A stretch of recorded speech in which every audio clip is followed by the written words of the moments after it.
Il y a un Rav qui s'appelait le Rav Schlesinger. C'est pas le Rav Schlesinger de Strasbourg, on est celui de Genève. C'est un autre Rav Schlesinger qui est décédé maintenant. C'était un très très grand Rosh Kollel. Merci. C'était un très très grand Rosh Kollel à Bnei Brak. Et on a eu la chance, parce que notre maître était son élève, de pouvoir entrer chez lui pour parler, discuter, et nous faisait des petites interrogations sur les Gemarot qu'on étudiait. Et un jour, il a dit, vous savez pourquoi je suis devenu si grand? C'est vraiment un très grand homme. Vraiment un homme, lorsqu'il était dans le coma, il récitait encore ses Gemarot, etc. Et il dit, vous savez pourquoi je suis devenu si grand? C'est grâce à ma mère. Il dit, ah bon, c'est grâce à votre mère, pourquoi? Il dit, ben voilà. Ma mère, elle habitait à Mea Shearim. Moi, j'étudie à Kol Torah. Kol Torah, c'est à Beit Vegan. Vous savez, quand on arrive à Jérusalem, où il y a le nouveau pont, là, il faut monter. À l'époque, il n'y avait pas de bus. Donc, il y avait un bus qui allait à la Tachana Merkazit, donc de Mea Shearim à la Tachana Merkazit.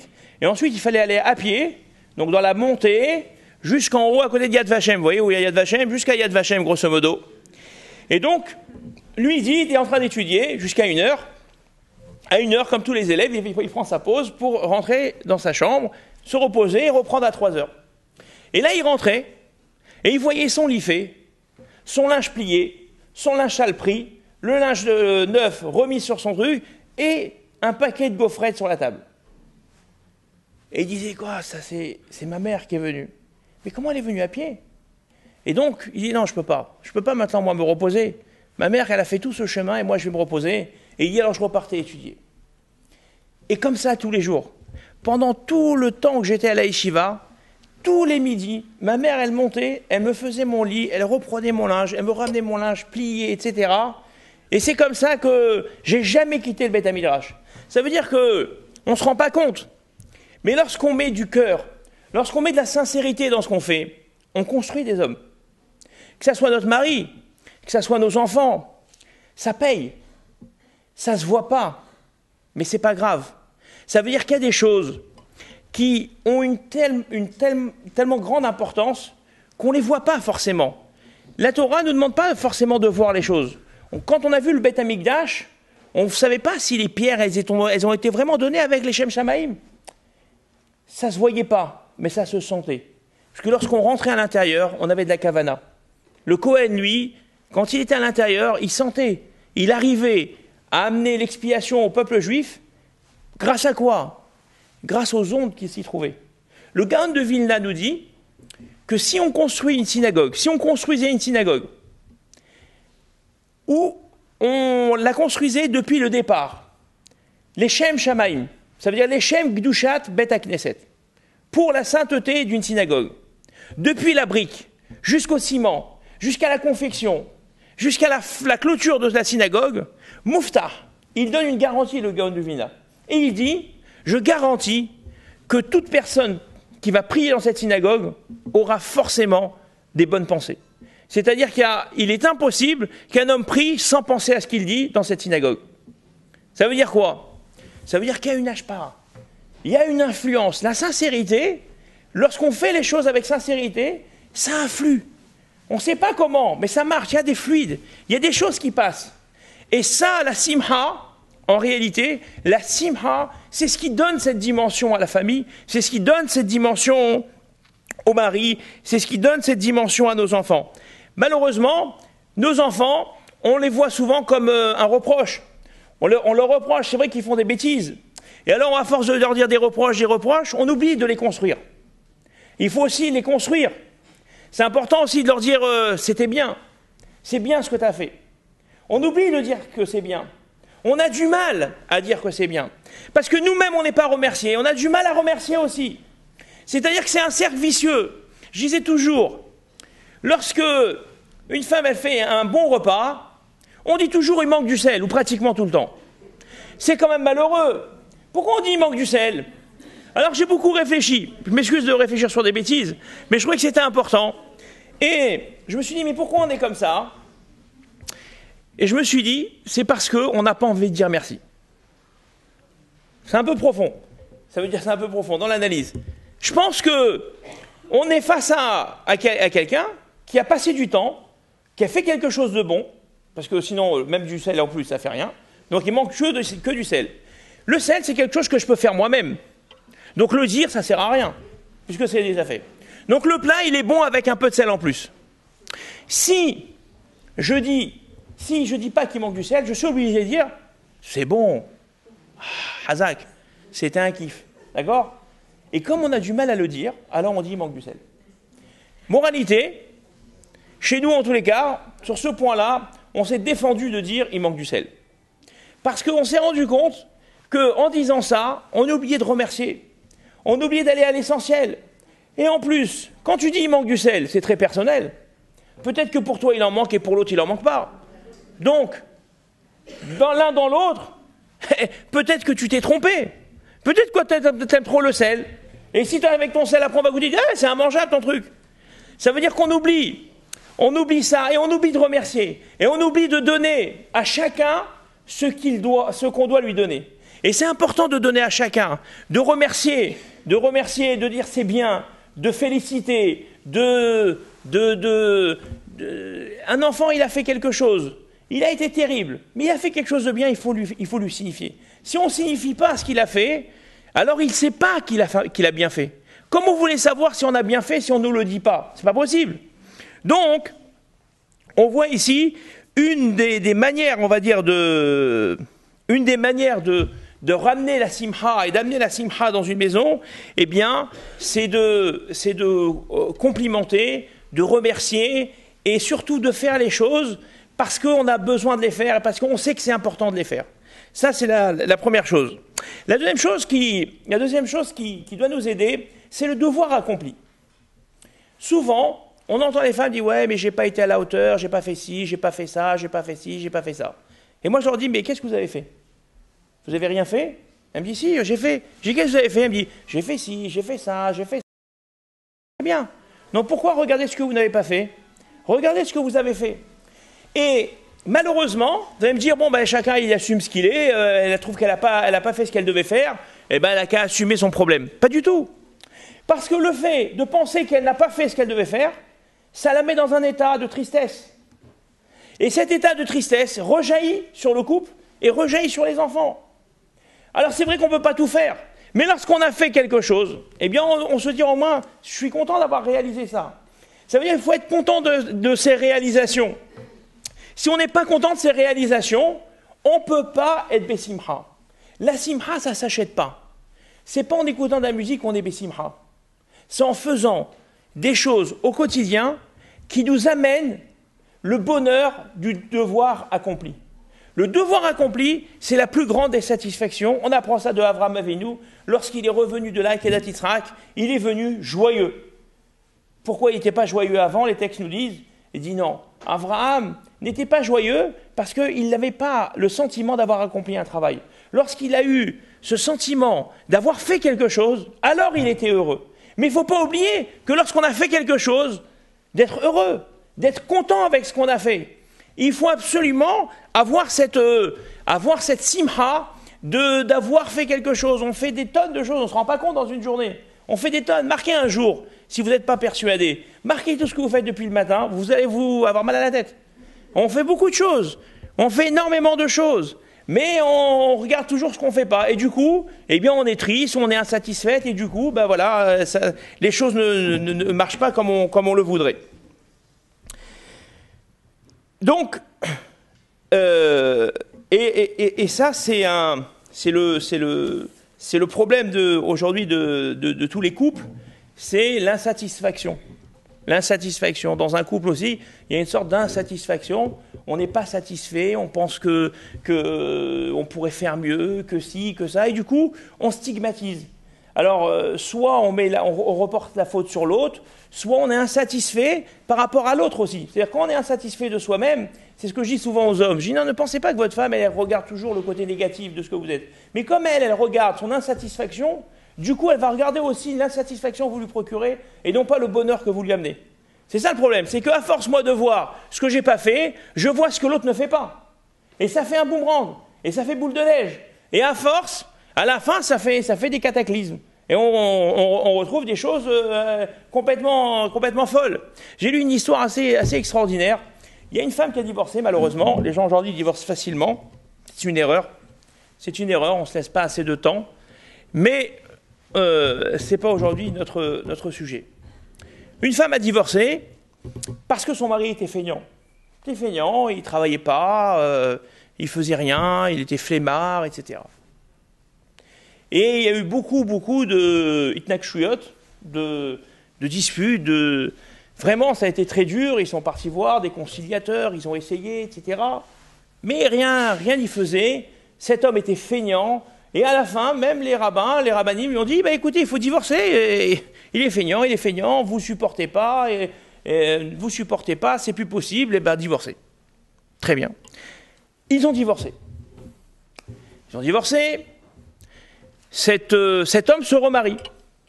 Ils ont des enfants, et la mère, bien entendu, a des nouvelles de ses enfants. Alors comment ça va avec papa, sa nouvelle compagne, etc. Super, il est super, il fait plein de choses, il est hyper actif. Voilà, qu'est-ce qui se passe? Il est vraiment, il fait des trucs, voilà, tu verrais, on le reconnaît pas. Comment tu le reconnais pas? Mais c'est pas possible, attendez, non, mais c'est le début du mariage, etc. Et ça continue, et ça marche. Et ça marche. Et voilà qu'un jour, Chol HaMoed Pessah, ils font une sortie, ils se retrouvent dans le même parc que son mari avec sa compagne. Et là, elle le regarde, elle dit, mais c'est pas possible. Elle n'y croit pas à ses yeux. Elle dit, mais c'est pas possible. Il est là, il machine, il va chercher, il revient. Elle dit, mais jamais, moi j'avais une tortue collée, ninja, collée, c'est pas possible, qu'est-ce que le truc? Et alors, elle est très étonnée, elle raconte son histoire, c'est une histoire très intéressante. Elle raconte son histoire, et elle se rapproche, parce qu'elle est vraiment, elle dit, c'est pas possible, il y a quelque chose. Elle se rapproche pour essayer d'écouter ce qui se passe. Et elle écoute la femme, qui, à chaque fois qu'il fait quelque chose, lui dit « Ah, merci beaucoup ». Et elle dit aux enfants « Vous avez vu, votre papa, il a amené ci, il a amené ça. Ah, vous avez vu comment il a fait. Oh, regardez, il a voulu aller chercher ça, etc. » Bon, en fin de compte, cette femme, elle a compris que c'était un feignant. Elle dit quoi? Moi, je vais vivre avec un feignant. Je vais le sortir de la feignantise. Comment le sortir de la feignantise? En lui disant « Tiens, feignant, et il va rester feignant. » Puisque c'est ce que tu lui dis. Quand une enfant tient un voleur, bah oui, il n'a pas le choix, je suis un voleur, je vais vous continuer à voler. Si tu lui dis pourquoi tu as pris sans permission, c'est autre chose. Quand on dit à quelqu'un, c'est comme si, on l'a stigmatisé, on l'a scotché, on l'a cadré, on l'a condamné, on l'a tué. Il est comme ça, c'est fini. Par contre, si on arrive, justement, à l'amener à lui dire, ah, ça c'est bien ce que tu as fait. C'est vrai, il est feignant, mais des fois il a fait des choses. Tu lui as dit que c'était bien. Le problème, c'est qu'on ne le supporte plus. Pourquoi on ne le supporte plus? Parce qu'on voit toujours ce qu'il fait de mal. Mais on ne voit pas ce qu'il fait de bien. Mais c'est bien de voir ce qu'on fait de bien. Parce que peut-être qu'en le disant, tu vas déclencher en lui quelque chose. C'est ce que la deuxième femme a réussi. C'est terrible. C'est une histoire terrible. Ça veut dire qu'on ne se rend pas compte de ce qu'on peut être capable de faire lorsqu'on signifie quelque chose de bien. J'ai entendu le Rav Yaakov Zan y raconter qu'un jour, il y a un enfant qui a fait une fugue. Il a fait une fugue, etc. Les parents le cherchaient. Et le Rav Yaakov Zan, c'est un monsieur très actif, etc. Il a des équipes. Ils ont retrouvé l'enfant. Et le Rav Yaakov Zan convoque le père en lui disant, tu sais, ça y est, on a retrouvé ton fils. Il ne veut pas revenir chez toi à la maison. Il ne veut pas revenir chez vous. Mais pourquoi? Qu'est-ce qu'on lui a fait, etc. Et le Rav lui pose une question. Il lui dit, est-ce que tu as déjà été une fois dans sa chambre? Alors le monsieur, il est gêné, etc. Il dit non, jamais. Alors il dit, c'est une erreur. Il faut aller dans sa chambre. Il faut aller rentrer dans son monde. La chambre, c'est un monde. Il faut rentrer dans son monde. Et il dit, peut-être que tu n'es pas assez rentré dans son monde. Alors le père dit, je vais y aller. Il s'en va et il rentre. Et donc, c'était un enfant un peu compliqué, il n'aimait pas étudier, il était très pas voyou, enfin, ouais, un petit turbulent, etc. Et vraiment très dur, et la Torah, ça m'intéresse pas, et le Birkat Amazon, il faisait toujours, bon, un enfant, bon, qui est en crise, c'est pas méchant, il est en crise, il faut l'aider, il faut l'accompagner, il n'y a rien de grave là-dedans, il faut essayer d'accompagner, il faut essayer des trucs, etc. Il faut pas voir tout de suite le drame, le truc, bon. Et donc, il rentre dans sa chambre. Et en rentrant dans la chambre, il regarde Il ouvre un tiroir, et quand il ouvre le tiroir, il voit des albums de Rabbanim. Et il voit que son fils, qui avait 13 ans, faisait une collection des Rabbanim. Et il voit comme ça plein de photos, des trucs. C'est-à-dire qu'avec son argent, il achetait un album. En France, on a les footballeurs. En Israël, ils ont les albums de Rabbanim ou de Mishnayot ou des trucs comme ça. Et donc, en fin de compte, ce garçon-là, il faisait la collection de Rabbanim. Et le père, il a commencé à pleurer. Il s'est dit, mais c'est pas possible. Quoi, mon fils, il aimait ça. Et quoi, je savais pas. Ça veut dire qu'il voyait toujours son fils. Son fils, en fin de compte, il voulait le faire réagir. Il voulait lui le titiller. Pourquoi? Parce qu'il avait besoin de lui. Alors comment? Il a vu qu'il n'arrive pas à l'avoir par l'amour, il n'arrive pas à l'avoir par... alors il a comment? En l'énervant. Là au moins je vais l'intéresser. Donc il cherchait à l'intéresser. Et à force, eh bien les ponts se sont rompus, les relations se sont cassées et la fugue a eu lieu. Bon après, pour récupérer, c'est récupérable, bien sûr c'est récupérable. Mais ça veut dire que parfois, on ne s'imagine pas ce que nos enfants sont capables de cultiver en eux-mêmes. Mais pour le savoir, eh bien, il faut les encourager. Il faut les encourager dans ce qui sont bons. Il y a du bon dans chacun d'entre nous. C'est vrai que des fois, on peut ne pas, etc. Mais il y a du bon dans chacun d'entre nous. Chacun d'entre nous a des choses qui sont bien. Et donc, la grandeur d'un homme, c'est de pouvoir et de devoir cultiver ce bon qui est en nous. Et si on fait ça, on amène la simha. C'est ça la simha. La simha, c'est pas quelque chose de magique. C'est c'est un travail qu'on fait au quotidien. Et en le faisant au quotidien, on arrive. On arrive comment à amener la simha? En se parlant, en communiquant. Aujourd'hui, on ne sait plus communiquer. On dit qu'on est dans une société de communication, mais aujourd'hui, on s'envoie des SMS, on s'envoie des petits trucs, des textos, sans point, sans virgule, sans bonjour, sans au revoir, parce que c'est plus facile, c'est plus simple. Et c'est plus facile d'ailleurs, moi je déconseille aux khatanim, à part de temps en temps, de s'envoyer un petit mot gentil par le SMS. Il me dit pourquoi? C'est sympathique. J'ai dit écoute, c'est sympathique, si toi après tu es capable de lui redire, ça va. Mais si tu le dis que sur texto, il y a des gens qui disent j'adore chérie, vraiment, vraiment, machin, et quand il arrive, muet. Qu'est-ce qui se passe? C'est un écrivain, d'accord? Ils sont tous devenus écrivains, les hommes. Ils arrivent à écrire plein de choses, etc. Non, si tu n'es pas capable de dire ce que tu écris, tu ne l'écris pas. Parce que l'écrire, c'est penser l'avoir dit. Or, tu ne l'as jamais dit. Tu ne l'as jamais exprimé. Et je vous assure, des fois, j'ai des gens qui viennent pour des problèmes de Shalom Bayit, et ils disent, mais jamais il m'a dit qu'il m'aimait. Comment je t'ai envoyé des milliers de textos? Et tu ne me l'as jamais dit. Et les textos, ils ne parlent pas, bientôt ils vont les faire parler les textos. Mais ça veut dire que l'exprimer, c'est autre chose. L'exprimer, c'est autre chose. Donc, dans un couple, dans une famille, on a des problèmes, on a des difficultés, et on doit essayer de les régler. Ça ne fait pas partie de la hantise, où on va dire, c'est pas ce qui va nous enlever notre simha, de régler les problèmes. Parce que régler un problème, c'est une grande joie, de se débarrasser d'un problème. D'ailleurs, on se rapproche beaucoup plus de l'autre quand on s'est débarrassé d'un problème que quand on a vécu quelque chose de fort, quelque chose de grand. Parce que se débarrasser d'un problème, ça rapproche beaucoup plus. Le problème, c'est quoi? C'est qu'on ne sait pas comment le faire. Alors on le fait mal. La Torah nous donne des solutions simples. La Torah nous dit « Ve'afta le'reacha kamocha ». D'accord? Tu aimeras ton prochain comme toi-même. Quel est le verset avant celui-là? Ochiach tochiach et amitecha. Tu réprimanderas ton prochain.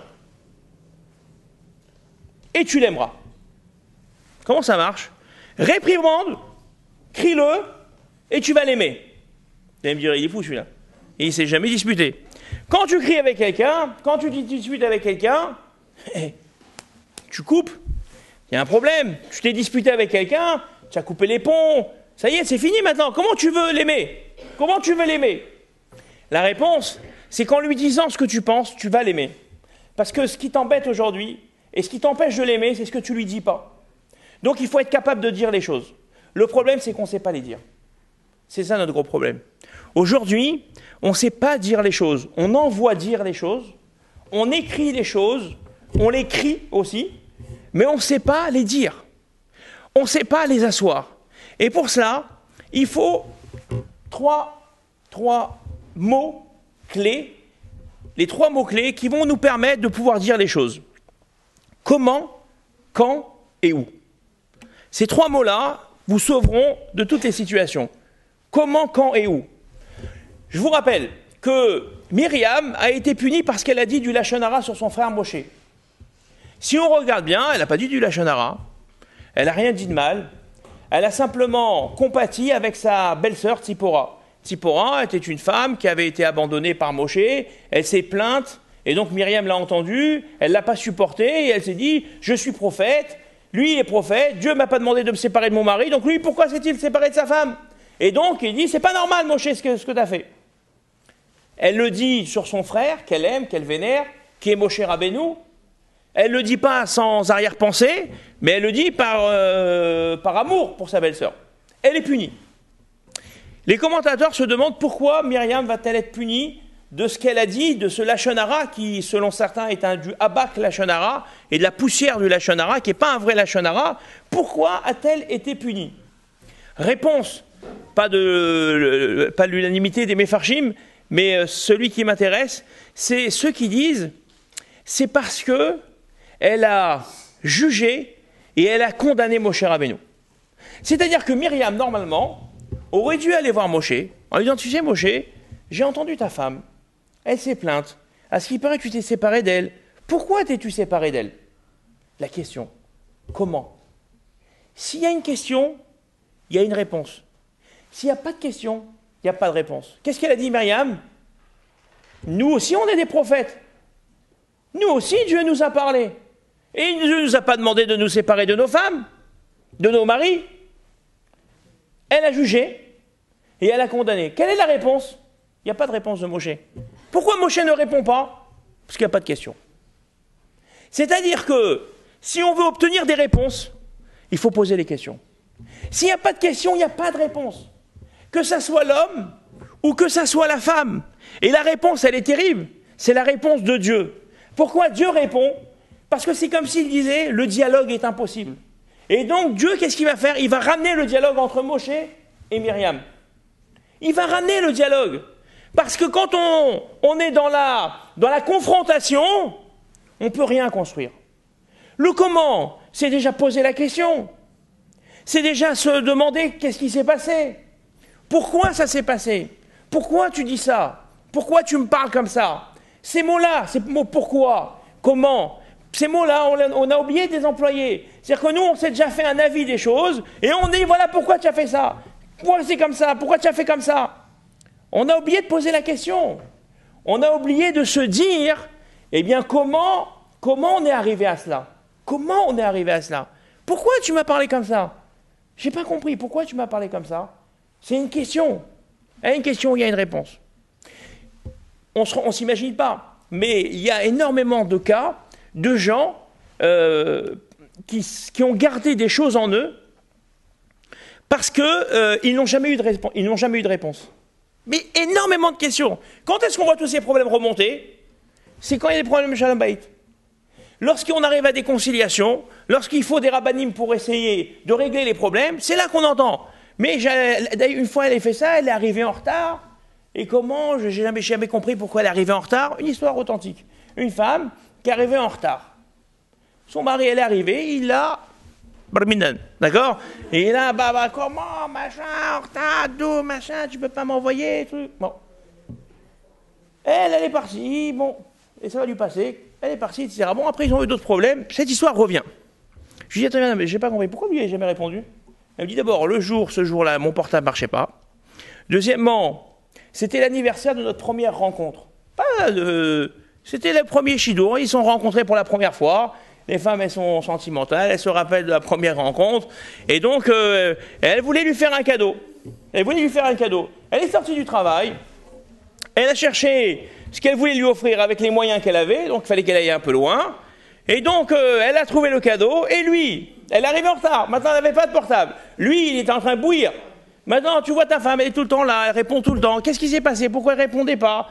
Tu es passé directement sur répondeur. Donc, tu vois que c'est pas qu'elle ne veut pas répondre. Qu'est-ce qui s'est passé? Elle a éteint? Non, elle n'a pas éteint. Si tu avais dit, pourquoi tu es arrivé si tard?